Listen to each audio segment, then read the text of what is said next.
mereka itu juga butuh energi. Nah, energinya itu nyedotnya dari itu, Dari tulang wangi. orang-orang yang kelahiran tulang wangi. Jadi makanya kalau bulan Suro, kebanyakan yang kelahiran yang masuk golongan tulang wangi itu fisiknya pada ngedrop.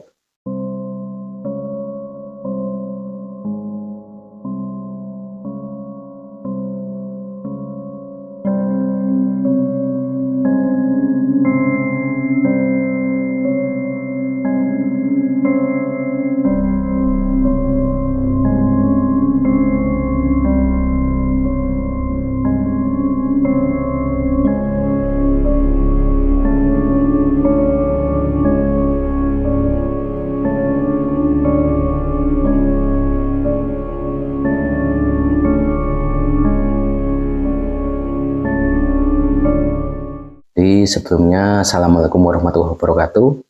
Kembali lagi di channel kami, Official Kopi Misteri. Nah, kebetulan malam ini ada pertanyaan nih dari masih tentang weton nggih.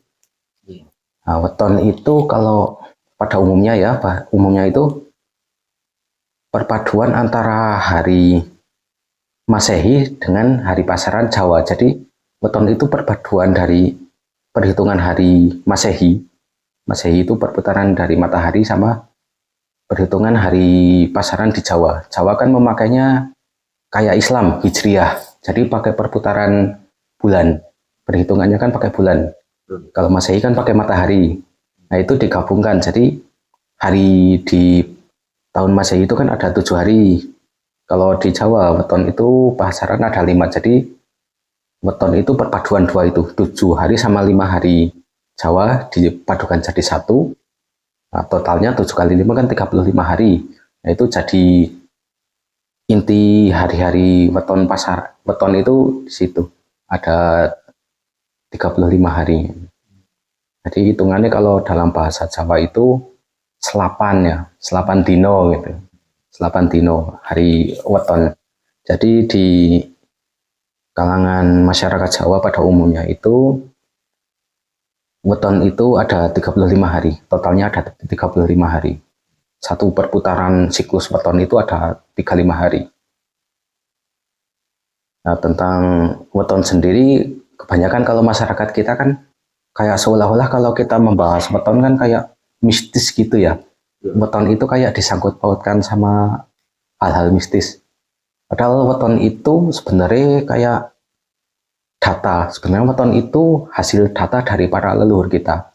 Jadi weton itu bukan termasuk hal mistis, tapi hal yang gimana ya, leluhur kita itu udah ngerangkum data dari, misal dulu satu leluhur itu ngerangkum dari 100 orang kelahiran Selasa Kliwon gitu misal ya.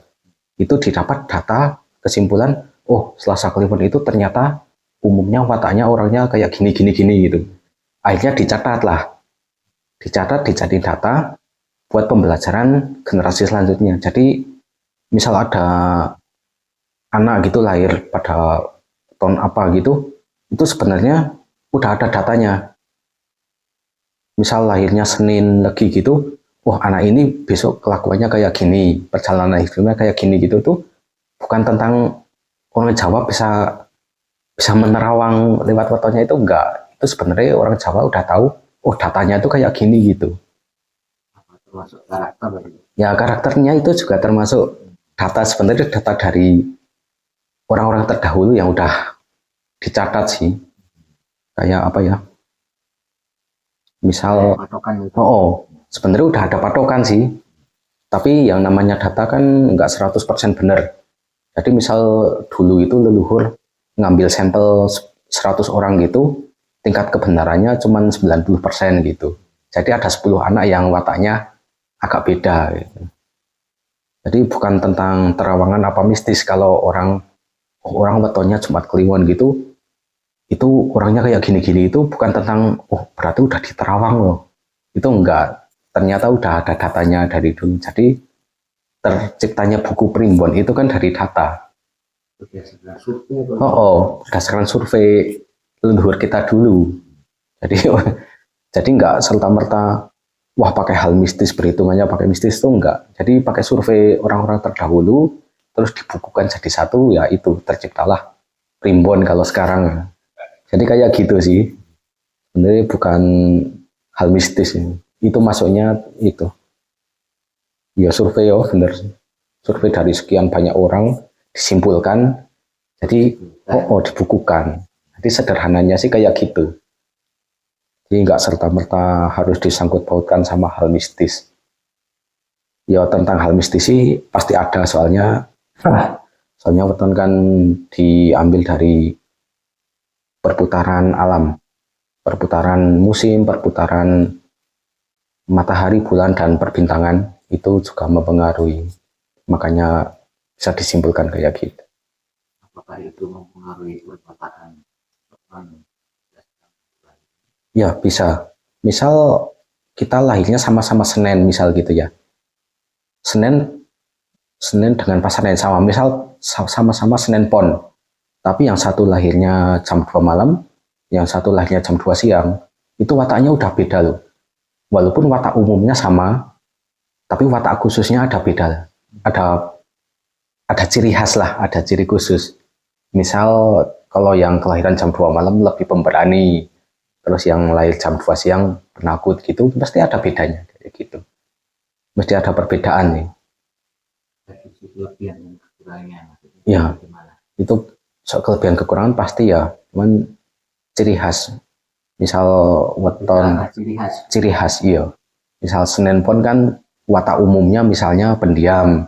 Cuman yang kelahiran Senin Pon malam pendiam tapi pemberani. Senin Pon siang pendiam tapi penakut. Itu kan ada watak umum, ada watak khususnya. Ada perbedaannya kayak gitu sih. Umumnya weton kayak gitu. Nah, di Hasanah Jawa juga kan ada 35 hari ya. Misal lahirnya Senin Pon, nanti ketemunya Senin Pon lagi kan 35 hari yang akan datang. Itu tadi kan kita bahas secara rasional ya, secara hitung-hitungan logika. Nah, kalau kita bahas tentang spiritualnya, setiap anak yang lahir di hari itu, misal Senin Pon gitu, itu kan titik terendah kita pertama lahir kan titik terlemahnya kita. Ibaratnya bayi baru lahir kan belum bisa apa-apa. Ya beda sama orang dewasa. Nah, sama aja. Misal kita ya yang udah dewasa. Misal saya lahirnya Senin Pon misal gitu. Pas ada hari Senin Pon yang akan datang, 35 hari yang akan datang, itu sama aja titik. Kalau dari sudut pandang spiritual, itu titik terlemah saya juga walaupun saya udah dewasa. Tapi kalau ngepasi hari kelahiran saya, itu saya juga itu saya termasuk kayak ibaratnya diibaratkan kayak anak bayi lah. Titik terlemah. Titik terlemah. Jadi dalam siklus 35 hari itu kita ada titik terlemahnya itu pada hari kelahiran kita. Itu kalau dari sudut pandang spiritual. Soalnya gini, kalau pas hari lahir, kan orang Jawa mengenal konsep sedulur papat limo pancer. Itu kan sedulur papat itu kan saudara gaib yang mendampingi kita. Itu kalau pas hari lahirnya kita, itu sedulur papatnya itu pada mencar semua. Enggak menyatu jadi satu. Kalau hari biasa kan dampingin kita. Itu kalau pas hari lahir, itu mencar semua. Pada titik terlemahnya mereka semua. Mereka itu kayak nggak punya energi gitu. Lagi titik nolnya, kayak anak baru lahir. Jadi makanya orang-orang terdahulu kan seringnya ngajarin kita kalau pas hari lahir kita dianjurkan buat puasa weton kan ada ya. Itu dianjurkan kayak gitu tuh soalnya buat melindungi kita dari perkara gaib. Soalnya kalau itu dukun misal mau nyandet apa mau pelet gitu kan umumnya cari wetonnya si korban dulu karena mengambil titik terlemahnya. Karena ambil titik dia kondisi paling lemah, nggak ada perlindungan apapun. Jadi sama leluhur kita kan disarankan buat Entah itu puasa weton atau puasa Senin Kamis atau ibadah dalam bentuk apapun, itu tujuannya kan buat itu membentengi kita. Soalnya nggak ada benteng dari sedulur kita, sedulur papat itu nggak ada. Posisinya yang keempat itu posisinya lemah semua. Iya, titik terendah. Jadi misal ada serangan, misal kita tidur di hari kelahiran kita, kan sedulur papat kita kan lepas semua. Ada serangan santet apa pelet, langsung kena itu kita. Kalau kita kondisi lagi nggak beribadah apa, lagi nggak puasa, ya udah langsung itu, langsung tembus. Kebanyakan kayak gitu, orang kena bisa tembus santet, bisa tembus pelet, kayak gitu sih. Dicari titik terlemahnya dulu. Soalnya nggak mungkin manusia kita selalu kuat terus. Nggak mungkin. Mesti ada titik kelalaian lah. Mesti ada kesandungi. Makanya pas hari kelahiran kita dianjurkan itu puasa. Termasuk Senin Kamis itu juga ya termasuk perlindungan. Tapi dulu kan puasa Senin Kamis kan ngikutin Kanjeng Nabi itu kan karena Kanjeng Nabi kelahirannya Senin. Nah, ini ada satu pengetahuan baru yang jarang diketahui masyarakat umum. Jadi, misal kita kelahiran Senin ya, kayak Kanjeng Nabi ya, itu 4 hari ke depan itu benar-benar titik terlemahnya kita. Jadi, misal kita lahirnya Senin pon gitu, Senin, Selasa, Rabu, Kamis. Nah, 4 hari ini itu titik terlemahnya kita. Jadi dalam satu siklus 35 hari itu, yang benar-benar terlemah itu 4 hari awal itu. Misal jenengan lahirnya Minggu gitu ya, Minggu, Senin, Selasa, Rabu. Misal Minggu Kliwon ya lanjutannya Minggu Kliwon sampai hari Rabunya itu titik terlemahnya jenengan. Makanya ada puasa Senin Kamis itu karena Kanjeng Nabi lahirnya Senin, Selasa, Rabu, Kamis. Kan puasa Senin Kamis, jadi ngapit dua-duanya. Senin sama Kamis.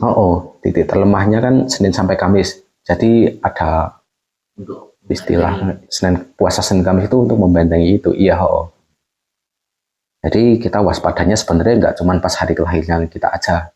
Jadi 4 hari ke depan dari hari lahir kita itu kita perlu waspada juga sih. Jadi misal jenengan kelahirannya Rabu apa gitu, Rabu Kamis Jumat Sabtu ya Sabtunya suka wajib waspada itu. Ya kalau nggak sempat puasa, yang penting ibadahnya dikencengin. Itu buat benteng sih, kayak gitu. Umumnya kan kalau pembelajaran orang Jawa kan cuman puasa weton sama apit weton. Iya. Sebenarnya itu ada lanjutannya, nyampe hari keempat. Berusaha piye carane ya. Lebih aktif dari biasanya. Kayak gitu. Yo kalau nggak sempat puasa ya dikencengin ibadahnya, terus kalau bepergian ya lebih hati-hati aja. Untuk antisipasi. Jaga-jaga. Namanya apes kan nggak ada di kalender, tanggal apes kan nggak ada. Mending jaga-jaga kan lebih baik. Ya kalau kebetulan mau keluar rumah, yuk baca doa sapu jagat. Itu bagus tuh. Doa sapu jagat kan emang udah total itu. Sapu jagat kan malah perlindungan dunia akhirat itu. Ibaratnya udah baca doa sapu jagat kok udah masih kena apes, berarti itu ujian dari Allah, emang ujian. Pasrah, iya. Berdoa sudah ikhtiar. Kalau memang udah pasrah, udah ikhtiar, tetap kena ujian, tapi berarti itu emang Allah yang mau uji itu. Bukan emang dari apesnya kita, bukan. Kayak gitu sih. Umumnya tentang weton sih kayak gitu. Jadi tentang apesnya itu, titik apesnya itu pas hari wetonnya kita. Jadi hari wetonnya kita itu bukan kita harus berbangga, tapi kita harus lebih itu. Lebih giat beribadah, lebih kencang membentengi diri aja. Kalau buat agama lain yang nggak mengamalkan puasa atau ibadah, ya ibadahnya sesuai keyakinan masing-masing aja sih. Ya gitu. Ya lebih untuk berbuat kebaikan lebih banyak. Sama lebih hati-hati aja. Kan agama di negara kita kan nggak cuman Islam ya. Jadinya agama lain ya sesuai kepercayaan masing-masing aja sih. Jadi fleksibel aja sih. Nggak harus itu. Terus mengenai itu tahun itu sebetulnya berarti dari Masehi nama pasaran maksudnya. pasaran Jawa. Yo, kalau Islam kan Hijriah ya. Cuman kan kalender Islam sama kalender Jawa sama. Sama itu. Sama-sama. Yo, anggap aja Hijriahnya Jawa gitu. Perputaran pakai bulan. Jadi perpaduan dua perhitungan bulan sama matahari dijadiin satu. Terciptalah itu. Hari weton. Jadi 7 sama 5. Jadi 7 kali 5 kan totalnya 35 hari. Itu perpaduan dari perputaran kalender Masehi sama kalender bulan. Jadi perhitungan orang Jawa itu sebenarnya luar biasa kompleksnya itu, luar biasa lah detailnya itu, ngeri. Itu pun baru yang weton biasa. Ini ada lagi, ini yang weton biasa ada 35. Nah di antara 35 itu ada weton khusus juga. Namanya apa? Itu ada yang namanya weton tulang wangi. Itu Maksudnya gimana itu? weton tulang wangi itu kan ada 35 hari ya, 35 weton.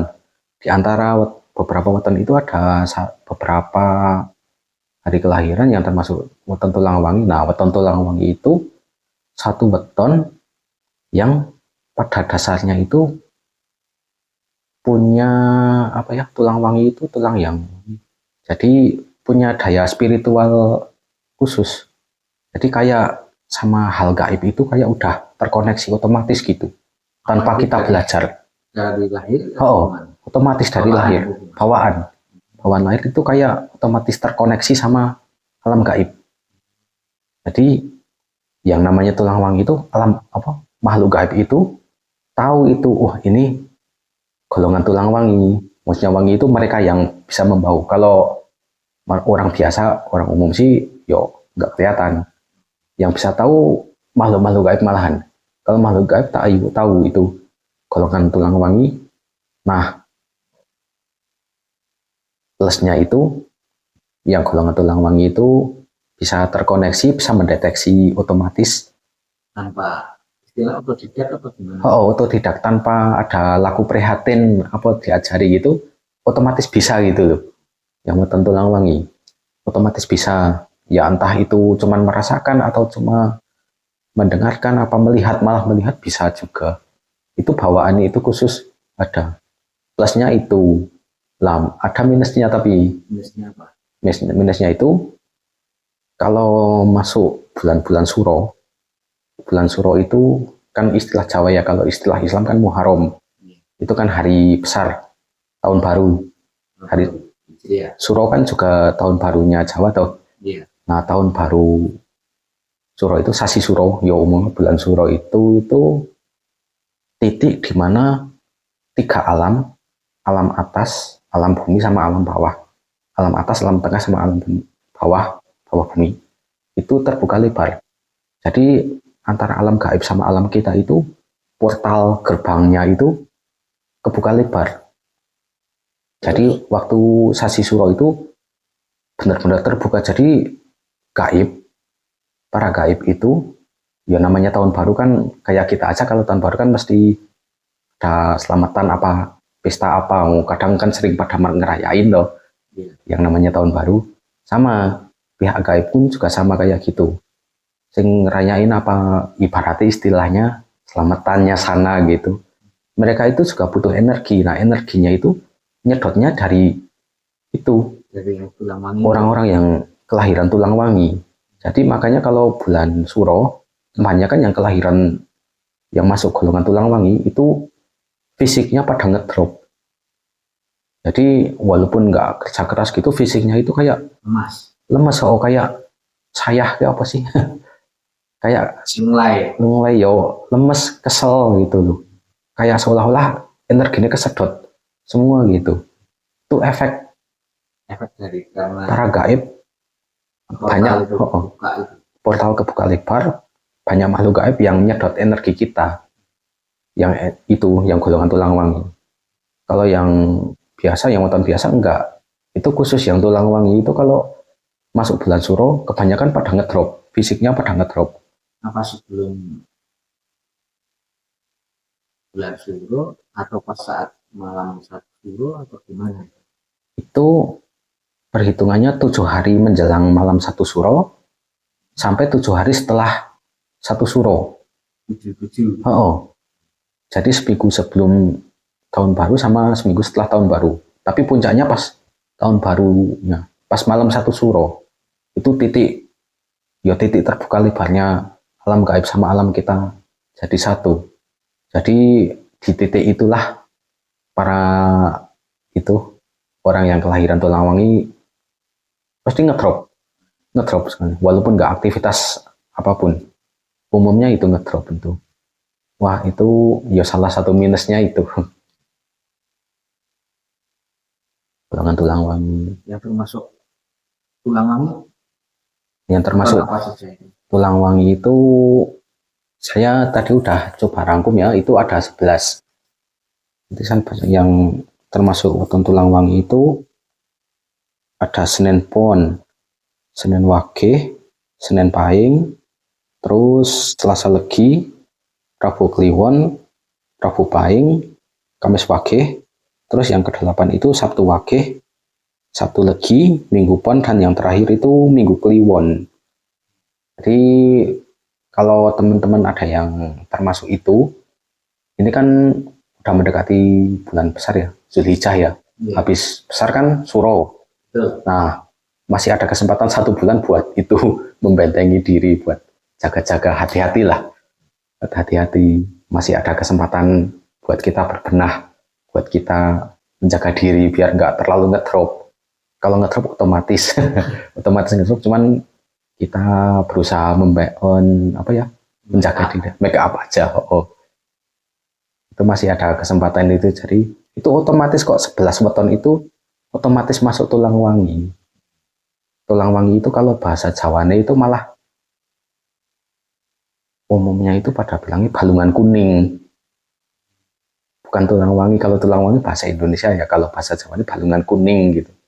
Maksudnya gimana balungan kuning? Maksudnya balungan kuning itu ya itu golongan orang yang Pilihan atau gimana? pilihan yang darah sama energinya itu disukai makhluk gaib. Tapi sebenarnya ada segi positifnya yang lain sih. Ada segi positif lain. Segi positifnya itu banyak leluhur yang datang ke kita yang masuk golongan Tulangwangi. Kadang melindungi atau kadang misal mau ngasih kabar atau sesuatu itu bisa membisikkan ke kita otomatis gitu. Jadi ada positifnya. Jadi misal leluhur mau menyampaikan sesuatu pesan gitu, bisa itu lewat yang kelahiran weton-weton Tulangwangi. Walaupun itu cuman pakai isyarat atau apa gitu. Kan nggak semua bisa komunikasi sama gaib. Kadang kan komunikasinya cuman lewat metode isyarat aja kadang. Tanda gitu kadang. Sisi baiknya gimana itu? Kalau sisi kebanyakan baiknya atau sisi buruknya? banyakkan sisi baiknya sih. Soalnya itu, misal ada gesekan gaib yang negatif gitu kan udah kerasa. Jadi kita bisa menghindari, misal kita jalan ke suatu tempat lewat satu lokasi, lokasinya kira-kira kita udah kerasa, kan kita bisa lewat jalur lain. Atau kita bisa menghentikan perjalanan, belok lagi aja, gitu kan bisa itu. Istilahnya kode-kode. Bisa ngasih kode gitu. Kayak udah kerasa duluan gitu.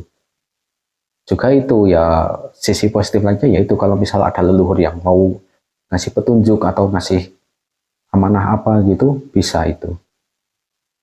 Dengan mudah terkoneksi dengan alam gaib atau gimana? Iya, mudah terkoneksi sama hal-hal gaib itu. Segala perkara gaib itu bisa terkoneksi secara mudah lah. Ibaratnya kawan bayi. Memang dari lahir gitu. Iya, otomatis. Kalau minusnya ya itu paling kalau masuk bulan Suro ya hati-hati aja. Itu banyak ngedropnya. Mesti sering ngedropnya fisik. Ntar kalau kondisi terendah kan ngedrop ya satu sakit. Lemah. Kalau fisik lemah kan gampang keserang penyakit. Banyak resikonya, ya resikonya itu sih.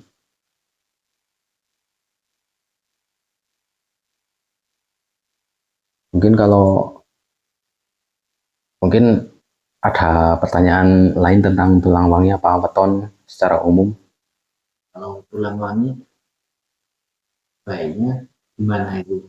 Mungkin ada pesan yang lebih khusus. Kalau tentang yang itu, orang yang kelahiran tulang wangi itu baiknya sering-sering beribadah, apalagi beribadah malam. Beribadah malam itu baik untuk spiritualis kita, soalnya sepertiga malam terakhir itu frekuensi kita itu benar-benar terkoneksi sama langit. Di sepertiga malam terakhir kan Allah turun ke langit dunia, nah itu frekuensinya benar-benar langsung terkoneksi. Jadi semakin kita dekat sama Tuhan kan, daya spiritualis sama daya perlindungan kita kan otomatis Membackup. otomatis nambah. Sering-sering ibadah malam itu bagus, sering-sering puasa juga. Pada bulan Suro sering-sering puasa juga, kurangi pergian. Kalau bisa pas Suro, apalagi 7 awal sama 7 akhir itu, kurangi bepergian lah kalau bisa lah.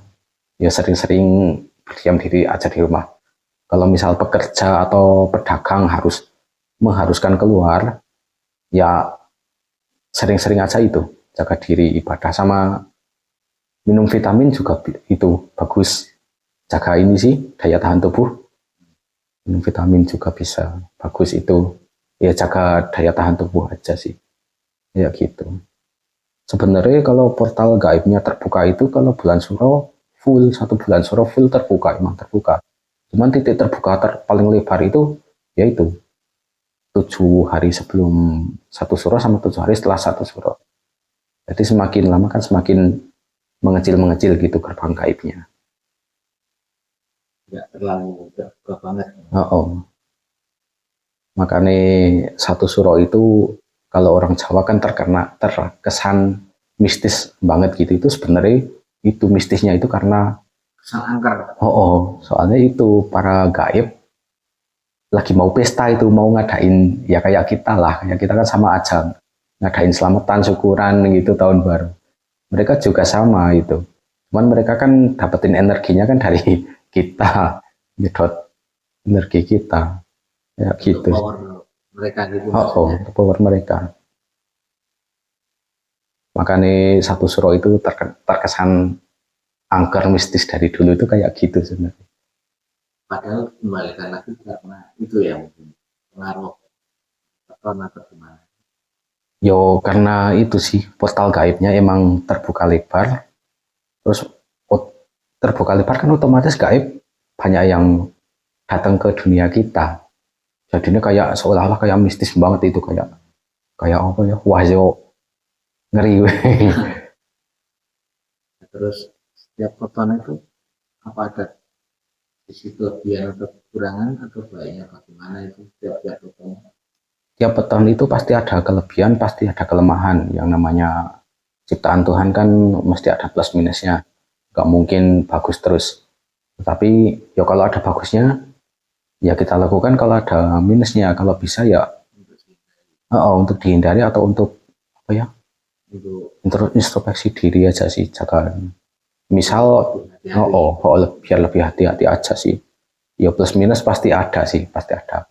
Terus weton itu kan kebanyakan yang dibahas itu masuknya itu hari apesnya kita. Weton itu kayak termasuk hari apesnya kita, soalnya titik terendahnya kita.